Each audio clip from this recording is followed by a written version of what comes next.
Dahl's Revolting Rhymes.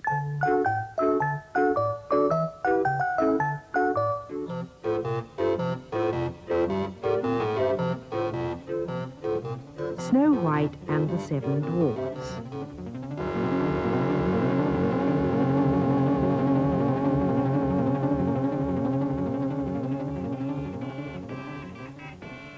When little Snow White's mother died, the king, her father, up and cried, Oh, what a nuisance, what a life.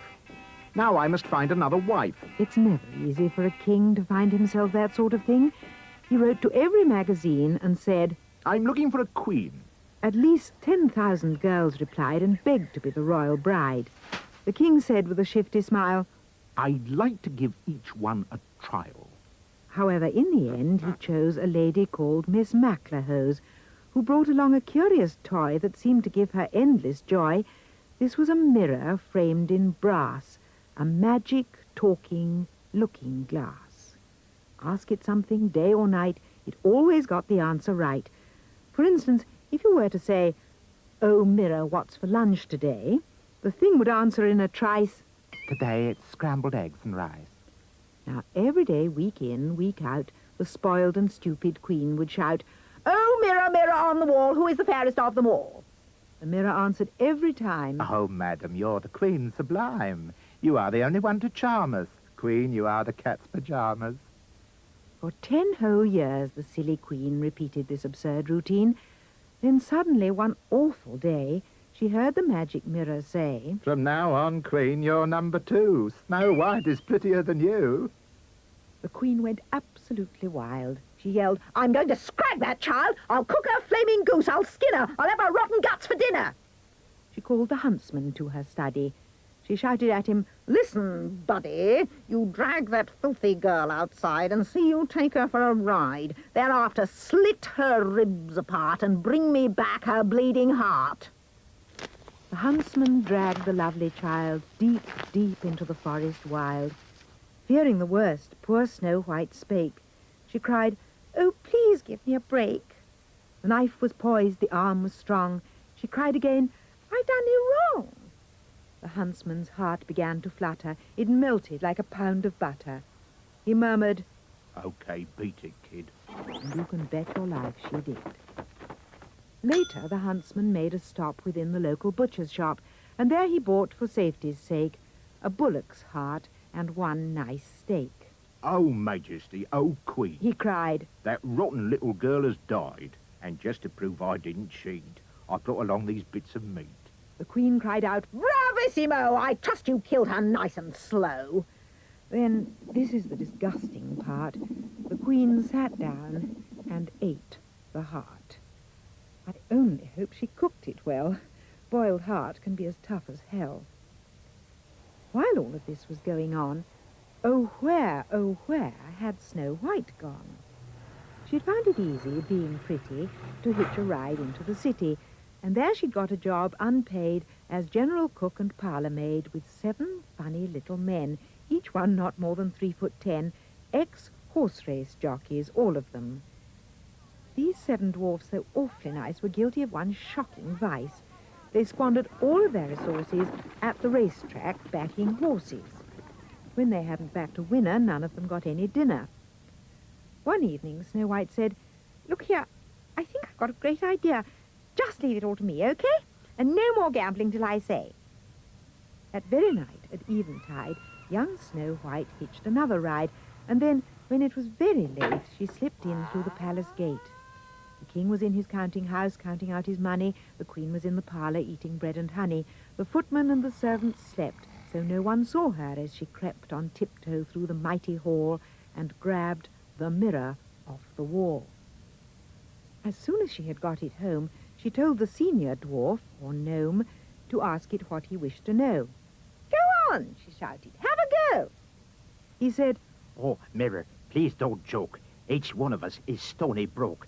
Which horse will win tomorrow's race, the Ascot Gold Cup steeplechase? The mirror whispered, sweet and low, The horse's name is Mistletoe.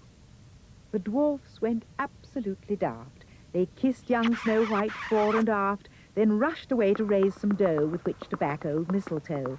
They pawned their watches, sold the car, they borrowed money near and far. For much of it, they had to thank the manager of Barclays Bank. They went to Ascot, and of course, for once, they backed the winning horse.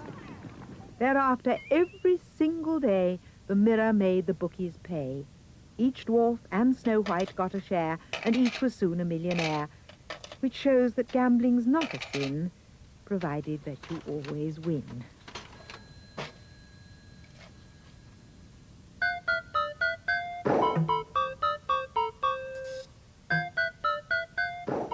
Jack and the Beanstalk.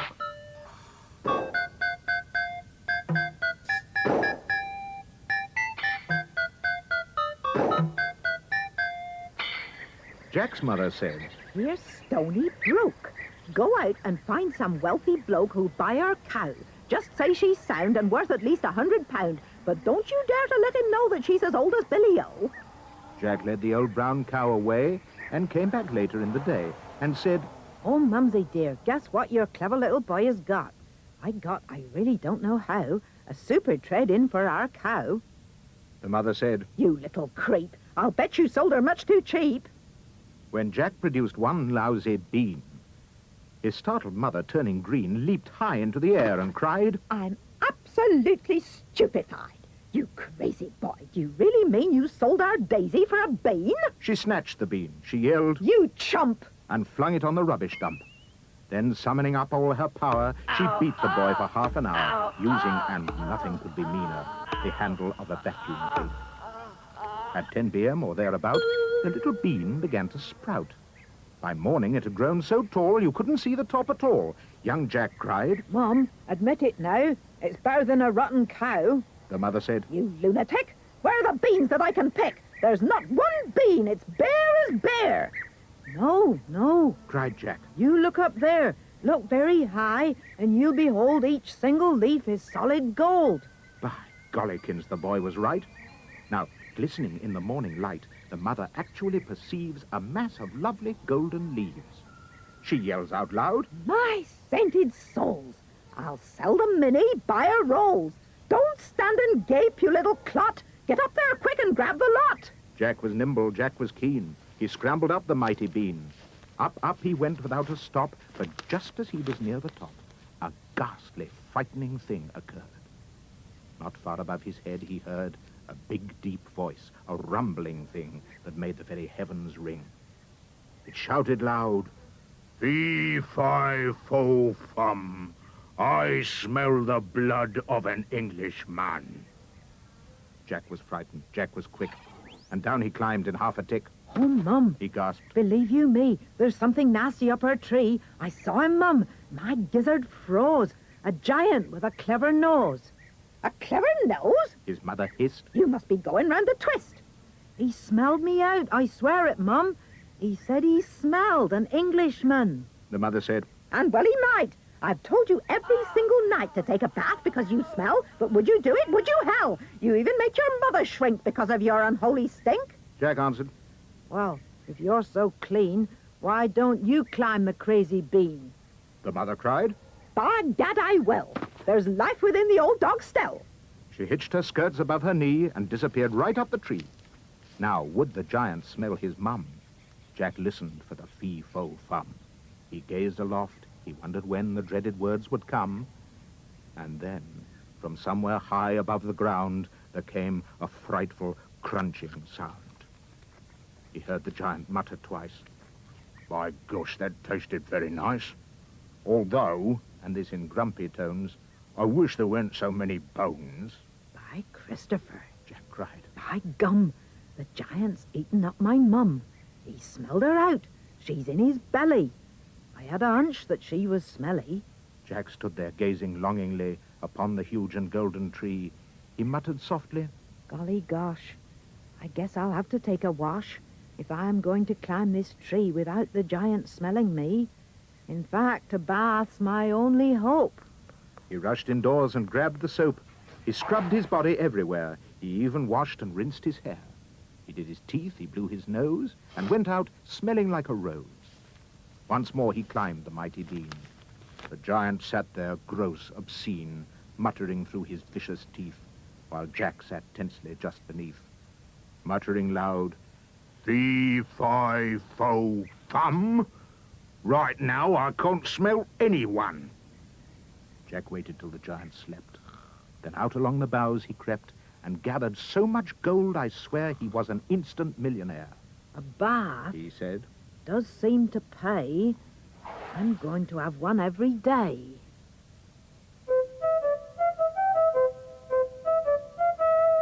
Little Red Riding Hood and the Wolf.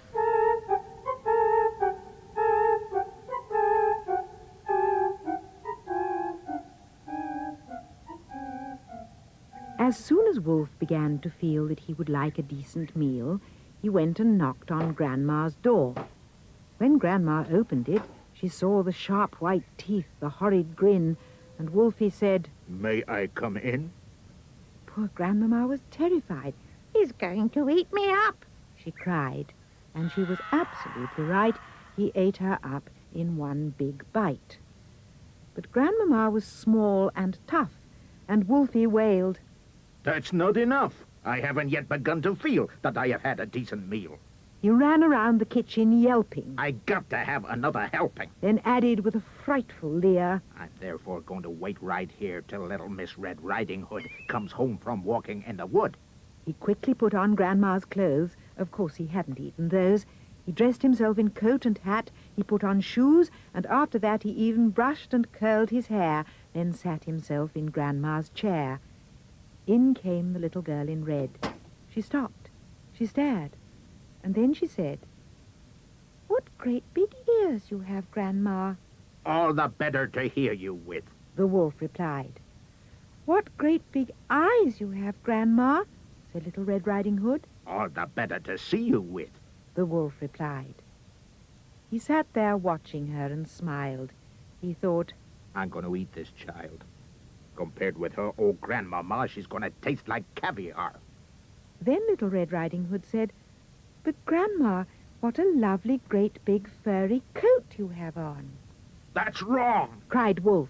Have you forgot to tell me what big teeth I've got? Ah, well, no matter what you say, I'm going to eat you anyway. The small girl smiles. One eyelid flickers. She whips a pistol from her knickers. She aims it at the creature's head, and bang, bang, bang, she shoots him dead. A few weeks later, in the wood, I came across Miss Riding Hood. But what a change. No cloak of red, no silly hood upon her head. She said, "Hello, and do please note my lovely furry wolf-skin coat."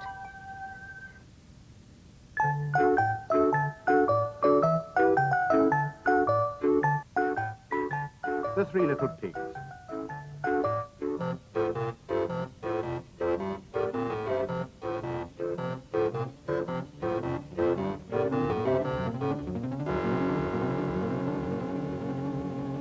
The animal I really dig above all others is the pig. Pigs are noble, pigs are clever, pigs are courteous. However, now and then, to break this rule, one meets a pig who is a fool. What, for example, would you say if strolling through the woods one day, right there in front of you, you saw a pig who built his house of straw? The wolf who saw it licked his lips and said, That pig has had his chips. Little pig, let me come in. No, by the hairs on my chinny chin chin. Then I'll huff and I'll puff and I'll blow your house in. The little pig began to pray, but Wolfie blew his house away. He shouted, Bacon, pork, and ham. Oh, what a lucky wolf I am.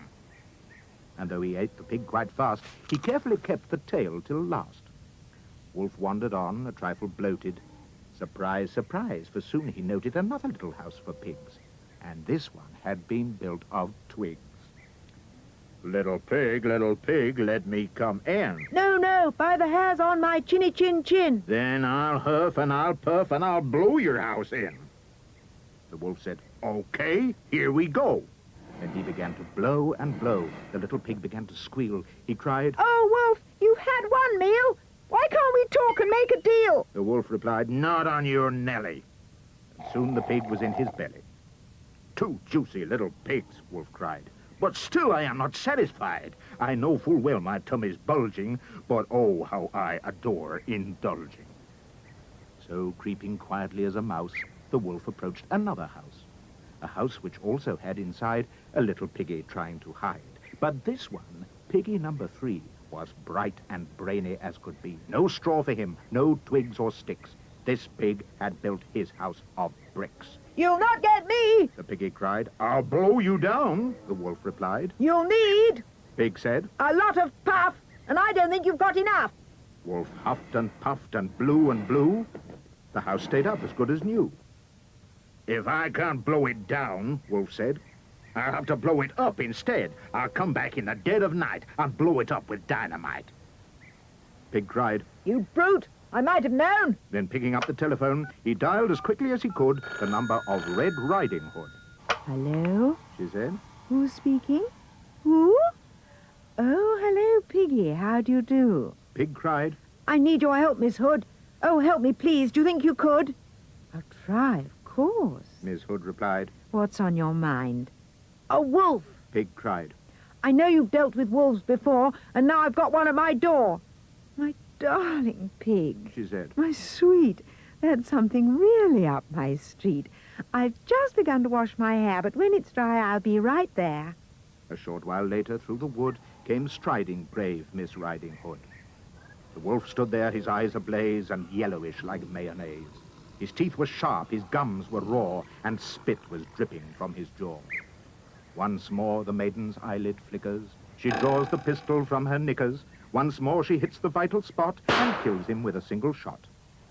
Pig, peeping through the window, stood and yelled, Well done, Miss Riding Hood! Ah, Piglet, you must never trust young ladies from the upper crust. For now Miss Riding Hood, one notes, not only has 2 wolfskin coats, but when she goes from place to place, she has a pigskin traveling case.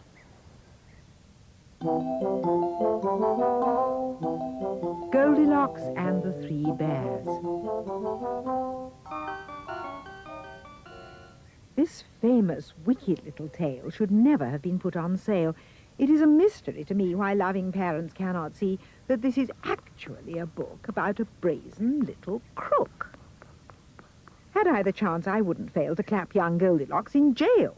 Now, just imagine how you'd feel if you had cooked a lovely meal, delicious porridge, steaming hot, fresh coffee in the coffee pot, with maybe toast and marmalade, the table beautifully laid, one place for you and one for Dad, another for your little lad. Then Dad cries, Golly gosh, gee whiz. Oh, cripes, how hot this porridge is.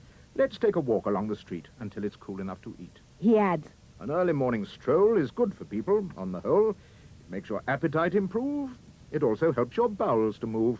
No proper wife would dare to question such a sensible suggestion, above all not at breakfast time, when men are seldom at their prime. No sooner are you down the road than Goldilocks, that little toad, that nosy, thieving little louse, comes sneaking in your empty house. She looks around. She quickly notes 3 bowls brimful of porridge oats, and while still standing on her feet, she grabs a spoon and starts to eat. I say again, how would you feel if you had made this lovely meal and some delinquent little tot broke in and gobbled up the lot? But wait, that's not the worst of it. Now comes the most distressing bit.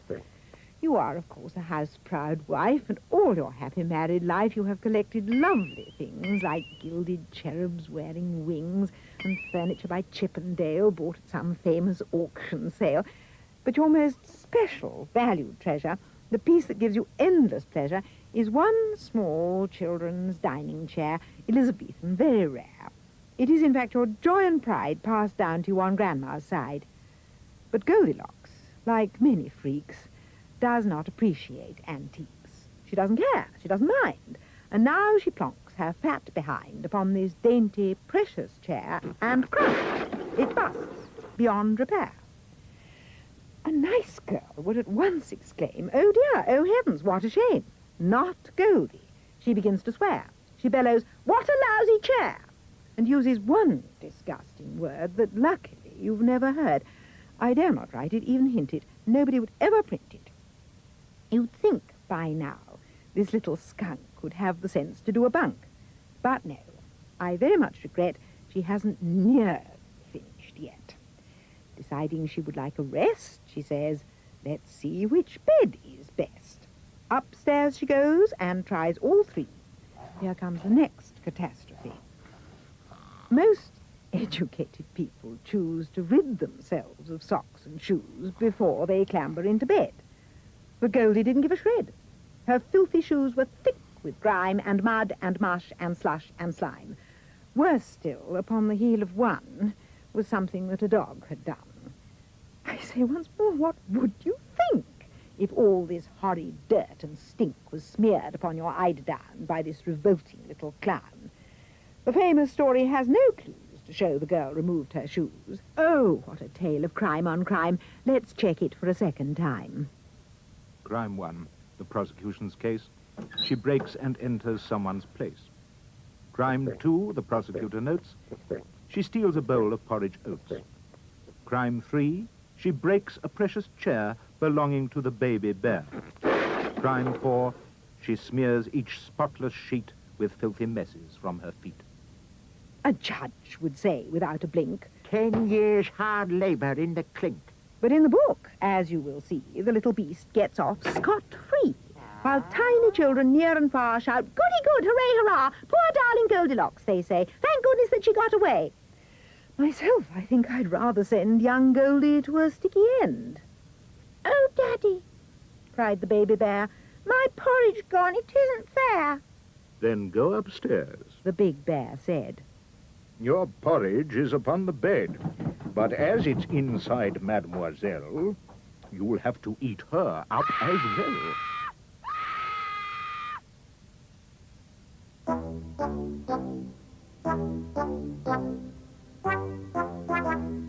Cinderella. I guess you think you know this story. You don't. The real one's much more gory.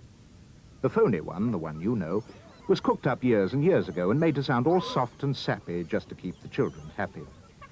Mind you, they got the first bit right, the bit where in the dead of night the ugly sisters, jewels and all, departed for the palace ball, while darling little Cinderella was locked up in a slimy cellar, where rats who wanted things to eat began to nibble at her feet. She bellowed, "Help! and Let me out!" the magic fairy heard her shout. Appearing in a blaze of light, she said, "My dear, are you all right?" "All right?" cried Cindy. "Can't you see I feel as rotten as can be?" She beat her fist against the wall and shouted, "Get me to the ball! There is a disco at the palace. The rest have gone and I am jealous. I want a dress, I want a coach and earrings and a diamond brooch and silver slippers, 2 of those, and lovely nylon pantyhose. Done up like that, I'll guarantee the handsome prince will fall for me." The fairy said. "Hang on a tick." She gave her wand a mighty flick, and quickly, in no time at all, Cindy was at the palace ball. It made the ugly sisters wince to see her dancing with the prince. She held him very tight and pressed herself against his manly chest. The prince himself was turned to pulp. All he could do was gasp and gulp. Then midnight struck. She shouted, "Heck! I got to run to save my neck." The prince cried, "No, alas, alack!" He grabbed her dress to hold her back. As Cindy shouted, "Let me go." the dress was ripped from head to toe. She ran out in her underwear and lost one slipper on the stair. The prince was on it like a dart. He pressed it to his pounding heart. "The girl this slipper fits," he cried, "tomorrow morn shall be my bride. I'll visit every house in town until I've tracked the maiden down." Then, rather carelessly, I fear, he placed it on a crate of beer. At once, one of the ugly sisters, the one whose face was blotched with blisters, sneaked up and grabbed the dainty shoe and quickly flushed it down the loo. Then, in its place, she calmly put the slipper from her own left foot. Aha, you see, the plot grows thicker, and Cindy's luck starts looking sicker. Next day, the prince went charging down to knock on all the doors in town. In every house, the tension grew. Who was the owner of the shoe? The shoe was long and very wide. A normal foot got lost inside. Also, it smelled a wee bit icky. The owner's feet were hot and sticky. Thousands of eager people came to try it on, but all in vain. Now came the ugly sisters' girls. One tried it on. The prince screamed, "No!" But she screamed, "Yes, it fits, whoopee, so now you've got to marry me." The prince went white from ear to ear. He muttered, "Let me out of here." "Oh, no, you don't. You made a vow. There's no way you can back out now." "Off with her head," the prince roared back. They chopped it off with one big whack. This pleased the prince. He smiled and said, "She's prettier without her head." Then out came sister number 2, who yelled, Now I will try the shoe. "Try this instead," the prince yelled back. He swung his trusty sword, and smack, her head went crashing to the ground. It bounced a bit and rolled around.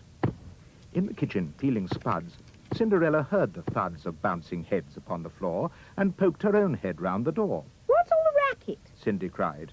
"Mind your own biz," the prince replied. Poor Cindy's heart was torn to shreds. My prince. She thought, He chops off heads. How could I marry anyone who does that sort of thing for fun? the prince cried, "Who's this dirty slut? Off with her nut! Off with her nut!" Just then, all in a blaze of light, the magic fairy hove in sight. Her magic wand went swoosh and swish. Cindy! She cried. Come, make a wish. Wish anything, and have no doubt that I will make it come about. Cindy answered, Oh, kind fairy, this time I shall be more wary. No more princes, no more money. I have had my taste of honey. I'm wishing for a decent man.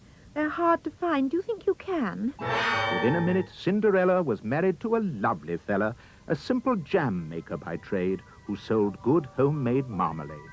Their house was filled with smiles and laughter, and they were happy ever after.